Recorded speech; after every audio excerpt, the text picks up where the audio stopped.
আসসালামু আলাইকুম সবাইকে। আশা করি সবাই অনেক ভালো আছো আর আমরাও ভালো আছি আলহামদুলিল্লাহ।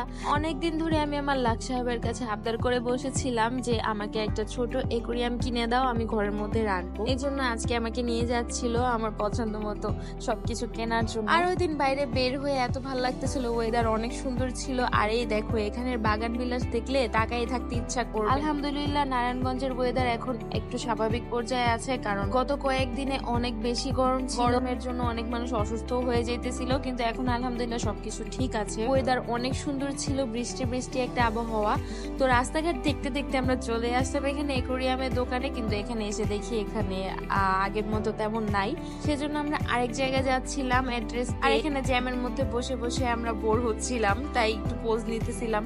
তো আমরা চলে আসছি এখানে অনেক কিউট কিউট পাখি ছিল। ওকে পাখি দেখেও আমি বায়না করতেছিলাম যে আমাকে আবার পাখি কিনে দিবা, বলতেছিল ঠিক আছে এখন যেটা নিতে আসছো সেটা নিয়ে যাও, পরে আবার পাখি কিনে দিব। এখানে এসে মাছগুলো দেখতেছিলাম, অনেক ধরনের মাছ ছিল, অনেক সুন্দর সুন্দর। আর ওরা আমাকে পুরোপুরি ফুল অ্যাটেনশন দিতেছিল, এটা আমার অনেক ভালো লাগতেছিল দেখে। এই দেখো টুকি পিঙ্ক মাছ, পুরো আমার জামাইটার মতো কিউট, তাই না? আমরা যেহেতু ছোট একটা একুরিয়াম নিব, তাই আমাদের ছোট মাছই নিতে হবে। এজন্য এখানে আমরা মাছ সিলেক্ট করতেছিলাম যে কোনগুলি নেওয়া যায়। আর এটা হচ্ছে আমাদের একুরিয়াম নামানো হচ্ছিল, তো আমরা এখানে সিলেক্ট করে দিয়েছি। দেন আমাদের জন্য মাছগুলো ধরে দিচ্ছি। আমাদের মাছ প্যাকেট করা শেষ। মাছের জন্য খাবার এন্ড যাবতীয় যা যা লাগবে আমরা সবকিছু এখানে নিয়ে নিয়েছিলাম। তো চলো এখন বাসায় যাওয়া যাক। আর বাসায় যাওয়ার সময় রাস্তায় এই মামাকে দেখলে তো আমি কখনই এই মামার হাতের চা না খেয়ে যেতে পারি না।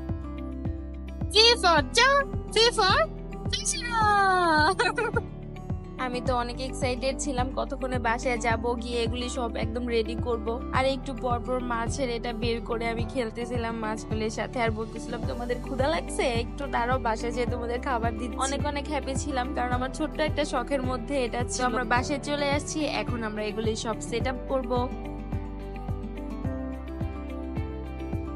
এগুলি তোমার খেলনা? ছোটবেলা জমাইছিলাম, ছোটবেলা না কাজে লেগে গেল, দেখছো? এগুলির বয়স 14 বছরের কম হইতো না। এটা হচ্ছে এক ধরনের সল্ট, যেটা পাথর পরিষ্কার করার জন্য ভালো কাজ করে, এটা ওনারা রেকমেন্ড করে। আর এটা হচ্ছে পানি পরিষ্কার করার একটা মেডিসিন, আর এটা হচ্ছে ওদের খাবার। তো প্রথমে আমি পাথরগুলো একদম ভালোভাবে পরিষ্কার করে নিব গরম পানি দিয়ে। বলছিলাম না সাবধানে করতে, না রে কাজ করে। বলছিলাম এটা তোমার সময় সাবধানে যেন হাত না কাটে। অলরেডি কাটছে না? পাথর পরিষ্কার করা হয়ে গেছে, তো এখন আমরা একুরিয়ামের মধ্যে এগুলো সবকিছু একদম সুন্দর করে সেট করে নিতেছিলাম। আর এখানে সৌন্দর্যের জন্য আমরা কিছু প্লাস্টিকের গাছও কিনে আনছিলাম, এগুলো লাগিয়ে দিতেছিলাম। সবকিছু সেট করা শেষ, লাস্টে এখানে ও পানি দিচ্ছিল আস্তে আস্তে, যেন পাথরগুলো উপরে উঠে না যায়। তারপর আমরা এখানে ওদের ঘরে ওদের ছেড়ে দিলাম। ওরা অনেকগুলো পানি পেয়ে অনেক খুশি হয়ে গেছিল, কারণ এতক্ষণ অল্প পানির মধ্যে ছিল। তারপরে এখানে আমি ওই লিকুইডটা ইউজ করতেছিলাম, যেটা ওনারা দিয়েছিল আমাকে পানি ফিল্টার করার জন্য। আর তারপরে এখানে আমি ওদের হাফ টাইমের খাবার দিয়ে দিলাম। এটাই ছিল আজকের video. Thanks for watching everyone. দেখা হবে নেক্সট কোনো ভিডিওতে। Thanks for watching. আল্লাহ হাফেজ।